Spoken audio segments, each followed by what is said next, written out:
Zdravo svima i dobrodošli na naš YouTube kanal. Ne zaboravite da kliknete prati ili subscribe i da lajkujete video ukoliko vam se dopao i tako podržite naš rad. Pređimo na stvar. Letovanje u Albaniji, večita nedoumica kod Srba, a najčešće i kod Makedonaca. Pokušat ćemo da vam kroz ovaj video rešimo tu višedecenijsku dilemu. Do sada smo već 2 puta posetili albansko primorje i ni u najavi nismo imali ni jednu jedinu neprijatnu situaciju, iako je auto bio sa srpskim tablicama. U avgustu 2017. godine napravili smo kratku izvidnicu albanskog primorja, tako što smo u Albaniju ušli kod Ulcinja i celim primorjem sišli do Grčke.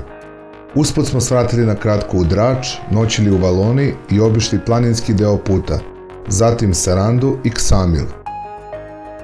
Ove godine smo napravili malo drugačiju rutu i u Albaniju ušli iz Severne Makedonije na Ohridskom jezeru kod mesta Struga. Odatle smo išli magistralnim putem preko Tirane pa sve do Drača.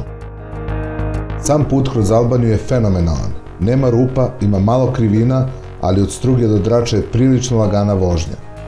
S obzirom na to da nemamo snimke puta do Drača i samog Drača, sem ovih fotografija sa plaže, mogu vam reći da na svakih par kilometara imate restorane, odmorišta, benzinske stanice, prodavnice, voće i sve što vam padne na pamet, a potrebno je da vaše putovanje bude prijatno. Drač je ozbiljan turistički grad sa oko 12 km peščanom plažom i hotelima na plaži celom tom dužinom. U momentu kada smo mi prolazili, radilo se na uređivanju pešačke staze, verovatno i biciklističke, između mora i hotela, uz same hotele. Tako da verujem da će biti gotova do početka sezone, što je veliki pogodak za Drač i šetnje pored vode. Inače, do sada nije postojala nikakva staza i šetalo se peščanim delom. Od Drača smo krenuli ka Valoni i usput svratili do prirodnog rezervata Divjaki, inače stanište pelikana. Da bi došli do ovog mesta morate malo skrenuti sa puta, ali je na nekih 10 minuta od skretanja. Ovde takođe postoje restorani, kafići, kao i hoteli. Nakon predaha nastavljamo ka Valoni.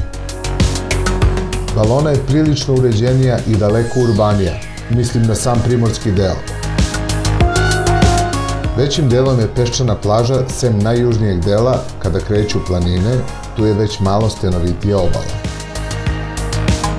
Severni deo sličan je Draču, pre 2 godine je sve bilo u radovima, a sada sve izgleda jako lepo i uređeno, postoje i biciklističke staze i šetalište kroz šumu. Centar grada je takođe novoizgrađen i uređen. Tu možete naći mnogo kafića, restorana i luku. Centralna gradska plaža je peskovita, odlična je za porodice sa malom decom i neplivače. U središnjem delu gradske plaže nalaze se restorani na doku. Duž cele plaže postoje kućice za spasioce. Nakon gradske plaže put kreće lagano u brda i tu smo imali jedno noćenje u prelepom hotelu na litici iznad vode i pogledom na zalazak sunca. S obzirom na to da je albansko primorje na zapadu, gde god da ste na moru, uživat ćete u prelepim zalascima sunca. Sutradan smo krenuli dalje. Pre uspona u planine stali smo kod mesta Orikum. Manje mesto, ne tako urbano, ima poneka prodavnica i plaže. I polako krećemo sa usponom. Iako postoje serpentine i ozbiljne krivine, sam put je odličnog kvaliteta i propisno obezbeđen i obeležen. Vrlo brzo dolazimo do nacionalnog parka Logara, gde usput možete naći mnoštvo restorana i smeštaja. Ne tako retko srećete i bicikliste kojima je ovo omiljena ruta. Kako smo primetili da je sada park otvoren za turiste, posetili smo njihov infocentar gde smo dobili informaciju da je sređen i otvoren u oktobru 2018. godine.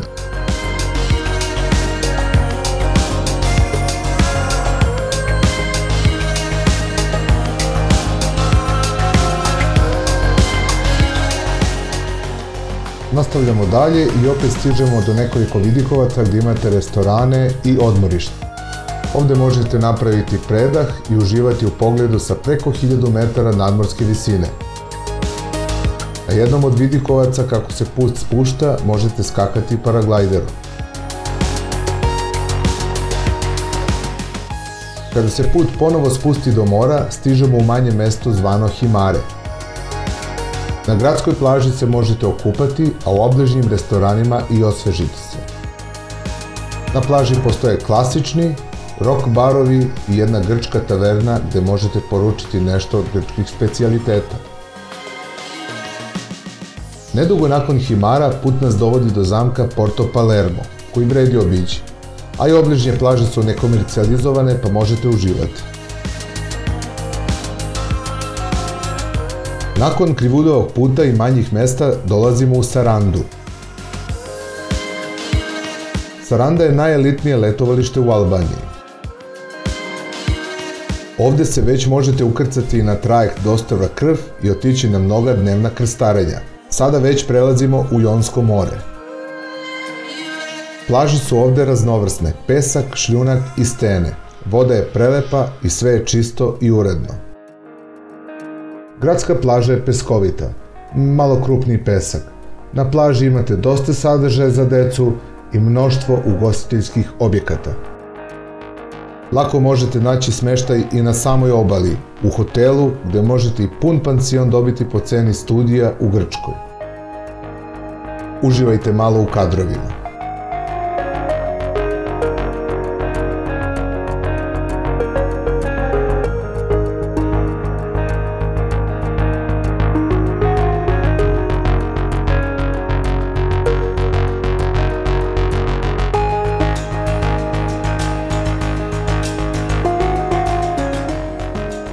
I nakon Sarande sišli smo do najjužnijeg mesta i letovališta u Albaniji po imenu Ksamil.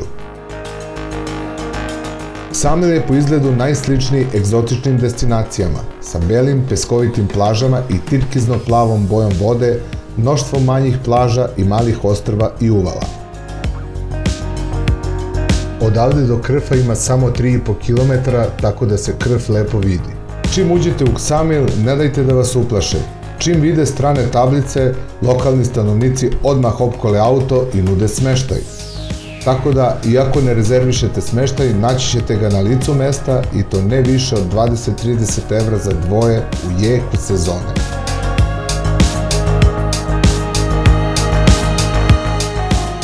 Nakon kratkog predaha, mi smo nastavili južno ka Grčkoj da proverimo kakva je konekcija i da isprobamo skelu preko kanala, a da inače ne bi morali da se vraćamo do Sarande i onda išli ka Grčkoj.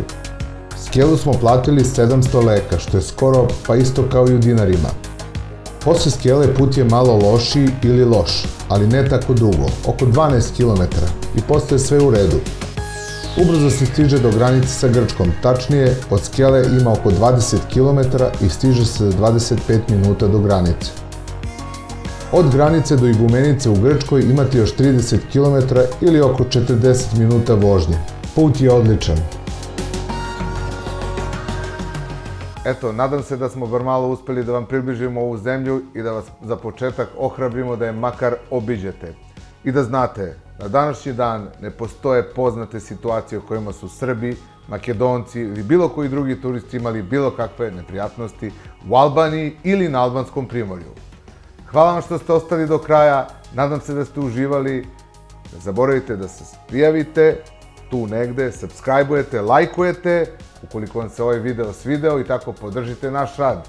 Vidimo se na nekoj novoj destinaciji. Pozdrav!